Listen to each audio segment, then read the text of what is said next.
Last week, the Open Championship at Royal St George's marked the first major since the 1999 Masters that a Canadian golfer hadn't participated in.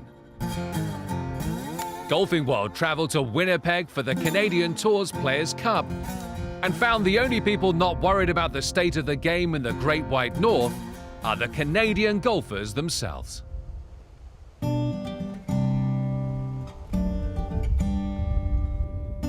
You know, the general public kind of looks at it and goes, you know, it's a bit of a disappointment and we don't have guys in the majors and stuff like that, but I just got to tell them to be patient.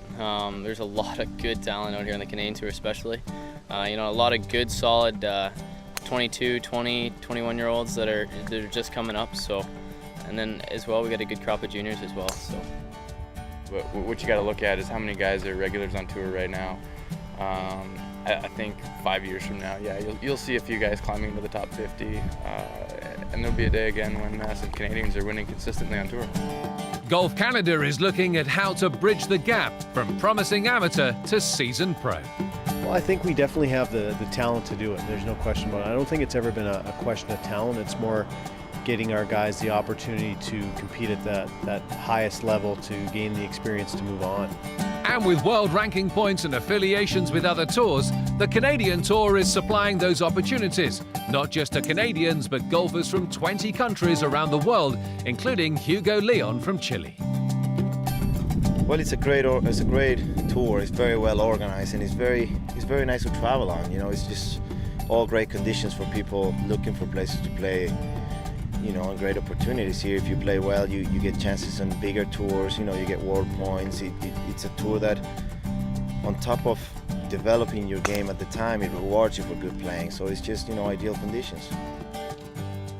I mean, this is way better than any mini tour down in the States. You know, it opens so many more opportunities for you. I got to go to South Africa earlier this year because of the Canadian Tour. You know, as you mentioned, the world ranking points, exemptions in a second stage of Q school, and just, I would say, just more world notoriety. And notoriety is something Adam knows all about, finishing 39th in this year's US Open after a final round of 68, an achievement he believes is a reflection of his home tour. If you want to play at the PGA Tour level and prepare yourself, I don't think there's a better place to prepare yourself, right? Because you're playing 4 rounds, cut after 2 days, caddies. You know, it's the mini show, I call it, right? It might not be exactly like the show, but it's the mini show. You're grooming yourself for that next level. You know, if you're going somewhere playing and riding carts and wearing shorts and doing all those kinds of things, you know, I don't think you're really trying to prepare yourself as best you can for the next level. And with 4 Canadian players in the top 10 on tour, competition is tight for those coveted second-round Q School spots and a possible move to the PGA Tour. But we're all there. I mean, it's a fine line from making it and not. You know, you just got to play well at the right times, and once you get there, you build a little confidence, and you're on your way.